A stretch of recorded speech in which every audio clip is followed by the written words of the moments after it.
All right, folks, buckle up, because today we're diving headfirst into some seriously mind-bending territory, the Paradise Trinity. We'll be exploring excerpts from paper 10 of the Urantia book, which tackles this intricate idea of a three-in-one God. Yeah, it's one of those concepts that seems deceptively simple at first glance. But the deeper you dig, the more you realize how profound and far-reaching the implications really are. Which is why you're here. Honestly, I tried getting my head around this whole Trinity thing beforehand, and let's just say I felt a little out of my depth, so where do we even begin? Well, the book emphasizes that this union Father-Son-Spirit isn't just some random cosmic occurrence. It's presented as absolutely essential, woven into the very fabric of existence. And here's where it gets really interesting. The Urantia book tells us this Trinity actually predates the universe itself. Hold on, predates. Meaning it's not like God created the universe and then decided, I need a Trinity now. It was already a thing. That's precisely what the Urantia book presents this Trinity as the foundation upon which everything else rests. Yeah. It's almost like think of the fundamental need for balance in all things. Light and dark, up and down, this inherent duality woven throughout existence. Okay, I get that. But how does the Trinity fit into that picture? Instead of just duality, picture a primordial Trinity being, action and relationship, all intertwined and coexisting. That's how the Urantia book describes the Paradise Trinity, a perfect, eternal balance existing outside of time and space, the source from which everything else flows.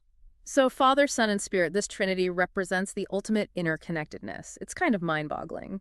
But wouldn't that mean God, in a way, limited himself by becoming this Trinity? That's a question the Urantia book tackles head-on. It introduces this concept called self-distribution, which basically means God, out of infinite generosity, voluntarily limits his power to share it with creation. That's a fascinating way to look at it. It's not about diminishing God's power, but expressing it in a way that allows for relationship in creation. Okay, so we've established this Trinity as this ultimate interconnectedness, this force behind everything. But how do we even begin to grasp the Father, Son, and Spirit as individual actors within this unified whole? It feels almost paradoxical. It's a question that's kept theologians up at night for centuries, and the Urantia book, it offers a pretty unique perspective. Remember that analogy we were using earlier about the artist and their limited palette? Yeah, about choosing limitations to create something truly beautiful, right? Yeah, exactly. Now imagine, if you will, that the artist's canvas is actually this incredible tapestry woven from threads of different colors, different textures. Each thread, though, it retains its own individuality, right? But together, they create this unified image. Okay, I see where you're going with this. The Father, Son, and Spirit, they're like those individual threads, each with their own distinct qualities and roles to play in this grand cosmic tapestry. The Father, as the first source and center, embodies the will and law of the cosmos. It's like, imagine him as the loom itself, the one upon which the entire tapestry is woven. And the Son. Where does he fit into this cosmic weaving? The Son, he's described as this perfect reflection of the Father, the one who reveals God's personal nature to creation. He's like the master weaver, taking the raw materials of the Father's will, you see, and shaping them into those intricate patterns of existence. So we've got the loom, we've got the weaver, but what about the thread itself? Where does the Spirit come into all of this? The Spirit, well, this is where things get really interesting. The book calls the Spirit the conjoint actor, the one who bridges that gap between the Father's will and the Son's action. Picture the Spirit as the shuttle, carrying the thread back and forth, interweaving the Father's and Son's energies throughout the entire tapestry. That's a pretty powerful image. The Father is the loom, the Son is the weaver, the Spirit the shuttle. It's dynamic, you know what I mean? It's like there's this constant interplay between the three. And that's exactly it. It's not this static existence at all. There's this incredible synergy within the Trinity. The Urantia book, it suggests that this interplay, this back and forth, that's where creation itself originates. So what I'm hearing is the Trinity isn't just present in the universe, it's the very source of the universe's existence. Absolutely.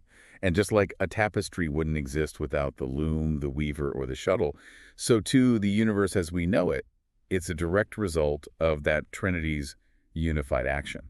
It really makes you wonder, if each of these three persons of deity have such specific roles, how does that play out on a larger scale? Like, it sounds great in theory, but how does this Trinity in action actually look like in the grand scheme of things? That's a question the Urantia book really dives into, and this is where it gets really fascinating, especially when you bring in this concept of cosmic justice.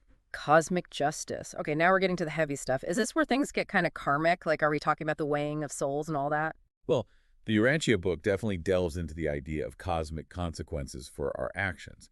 But it's not as simplistic as some divine scorecard.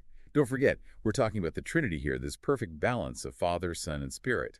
Each person of deity embodies certain qualities. And justice, well, justice is more of a function of the Trinity as a whole, not just one person's domain. So it's not like the Father's the judge, the Son's the defender, and the Spirit makes sure it's all fair. Not quite. It suggests that while justice, like it's woven into the very fabric of the cosmos, like gravity, universal. But it's not about punishment, really. It's more about ensuring this harmonious evolution of everything. Yeah. And this is where it gets really interesting, because the Urantia book introduces these beings called stationary sons of the Trinity. Stationary sons. Okay, now we're going deep down the cosmic rabbit hole. Who are these guys, and what's their connection to cosmic justice? Think of them like cosmic administrators, I guess. Yeah. They have all these roles, but the ones tied to justice are really something. For example, there are these beings called universal censors. They're described as these impartial observers watching, evaluating the ethical progress of intelligent beings across the entire cosmos. Hold on. Ethical observers? Like someone's actually keeping tabs on whether we're, like, living up to our potential. That's what the Urantia book suggests. Our choices, the actions we take, they ripple out on a cosmic scale. But, and this is important, it's not about being good enough or following some strict rule book. The book emphasizes over and over that the Trinity's justice is always, always tempered with mercy. It's guided by a deep understanding of our challenges as evolving beings. So, less about judgment, more about guidance, then. Exactly.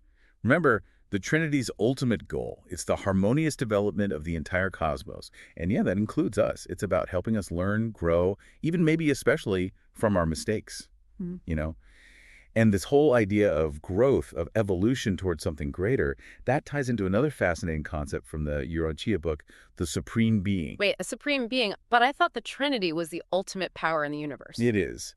But here's where things get really wild.